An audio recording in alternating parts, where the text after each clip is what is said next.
الحمد لله نحمده ونستعينه ونستغفره ونؤمن به ونتوكل عليه ونعوذ بالله من شرور أنفسنا ومن سيئات أعمالنا من يهده الله فلا مضل له ومن يضلله فلا هادي له وأشهد أن لا إله إلا الله وحده لا شريك له وأشهد أن سيدنا وسندنا ونبينا ومولانا محمدا عبده ورسوله صلى الله تعالى عليه وعلى آله وأصحابه وبارك وسلم تسليما كثيرا. أما بعد، عن نعيم بن يزيد قال حدثنا علي بن أبي طالب رضي الله تعالى عنه أن النبي صلى الله عليه وسلم لما ثقل قال يا علي ائتني بطبق أكتب فيه ما لا تضل أمتي، فخشيت أن يسبقني فقلت إني لأحفظ من ذراعي الصحيفة، وكان رأسه بين ذراعه وعضده يوصي بالصلاة والزكاة وما ملكت أيمانكم. وقال كذلك حتى فاضت نفسه وأمره بشهادة أن لا إله إلا الله وأن محمدا عبده ورسوله من شهد بهما حرم على النار. یہ حضرت علی رضی اللہ تعالیٰ عنہ کی روایت ہے. وہ حضرت صلی اللہ علیہ وسلم کے مرض وفات کا واقعہ بیان فرما رہے ہیں. یعنی جس بیماری میں نبی کریم صلی اللہ علیہ وسلم کا وصال ہوا اس کا واقعہ بیان فرما رہے ہیں کہ یہ بیماری کئی دن جاری رہی. بخار تھا نبی کریم صلی اللہ علیہ وسلم کو اور کئی روز تک آپ مسجد نبوی میں بھی تشریف نہیں لا سکے. تو آخری دن جب آپ کا وصال ہونے کے قریب تھا اس وقت کا واقعہ بیان کرتے ہیں کہ جب آپ کی طبیعت زیادہ ناساز ہو گئی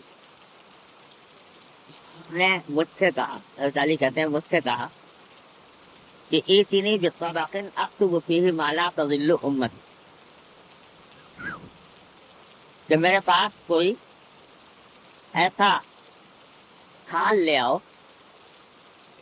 جس میں وہ بات لکھ دوں کہ جس کے بعد میری امت گمراہ نہ ہو. اب اس زمانے میں کاغذ وغیرہ تو اتنا زیادہ ہوتا نہیں تھا. لکھنے کے لیے اس زمانے میں جو چیزیں استعمال ہوتی تھیں تو کبھی چمڑے پر لکھ لیا، کبھی درخت کے پتوں پر لکھ لیا، کبھی ہڈیوں پر لکھ لیا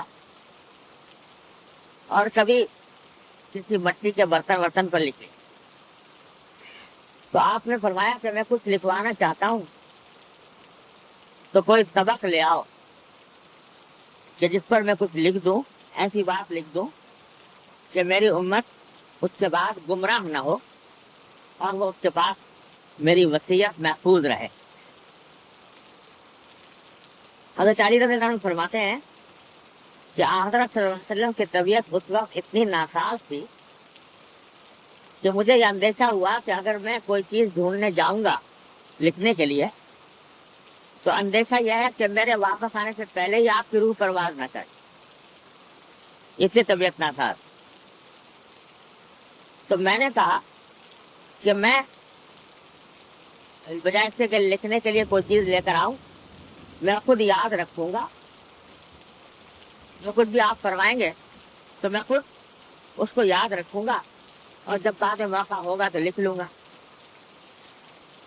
فرماتے ہیں کہ اس وقت سرکار دو عالم صلی اللہ علیہ وسلم کا سر اقدس میرے بازوؤں کے درمیان تھا.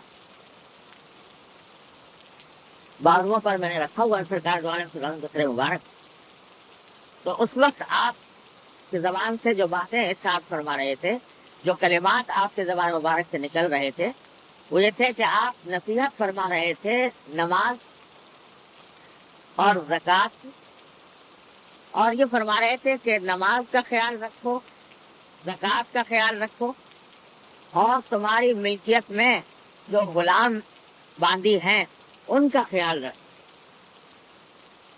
اور ساتھ ساتھ اشہد ان لا الہ الا اللہ واشہد ان محمد عبدہ ورسولہ، اس گواہی پر قائم رہو۔ جو شخص اس گواہی پر قائم رہے گا اللہ تبارک و تعالیٰ اس کو جہنم کے لیے اس شخص کو حرام کر دے۔ یہ نصیحتیں آپ نے آخر وقت میں فرمائی۔ یہ واقعہ خود حضرت علی رضی اللہ تعالیٰ نے بیان فرمایا ہے، اور اس واقعے سے کئی باتیں اس واقعے میں سمجھنے کی ہیں۔ پہلی بات تو یہ کہ ایک ایسا ہی واقعہ حضرت فاروق اعظم رضی اللہ تعالیٰ عنہ کے ساتھ بھی پیش آیا۔ یہ واقعہ جس کا ذکر حضرت علی کر رہے ہیں یہ تو ٹھیک اس دن کا ہے جس دن سرکار دو عالم صلی اللہ علیہ وسلم کا وصال ہوا۔ اس سے شاید 3 دن پہلے اس روز بھی اسی قسم کا واقعہ پیش آیا فاروق اعظم رضی اللہ تعالیٰ عنہ کے ساتھ۔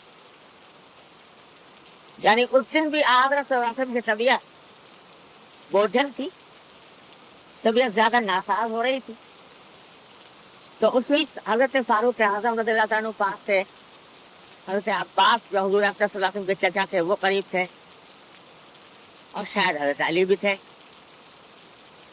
تو اس وقت آپ نے اس وقت بھی یہ بات ارشاد فرمائی کہ بھائی لاؤ کوئی کاغذ وغیرہ لے آؤ تو میں تمہیں کوئی ایسی بات لکھ دوں جس کے بعد تم گمراہ نہ ہو۔ یہ بات آپ نے اس دن بھی ارشاد فرمائی۔ تو حضرت فاروق اعظم رضی اللہ تعالیٰ عنہ یہ دیکھ رہے تھے کہ سرکار دو عالم صلی اللہ علیہ وسلم کی طبیعت زیادہ ناساز ہے، اور اس طبیعت کی ناسازی کے عالم میں اگر آپ کچھ لکھوانے کا بوجھ اٹھائیں گے، لکھوانے کی مشقت اٹھائیں گے، تو کہیں خدا نہ کرے طبیعت اور زیادہ خراب نہ ہو جائے۔ اس واسطے حضرت فاروق اعظم نے ارشاد فرمایا، عرض کیا کہ یا رسول اللہ، اللہ تعالیٰ کی کتاب ہمارے پاس موجود ہے، اور آپ پہلے ہی بہت سے ارشادات ہمیں ارشاد فرما چکے ہیں، تو یہ بوجھ اٹھانے کی ضرورت نہیں۔ یہ بات حضرت فاروق اعظم نے بھی کہہ دی۔ چنانچہ حضرت صلی اللہ علیہ وسلم اس وقت بعض صحابہ نے کہا کہ لے کے آئے کاغذ، اور حضرت فاروق اعظم نے کہا بھائی طبیعت خراب ہے، کہیں ایسا نہ ہو کہ طبیعت اور زیادہ خراب ہو جائے، اس واسطے چھوڑ دو۔ یہ ہوا تو بات پھر ختم ہو گئی۔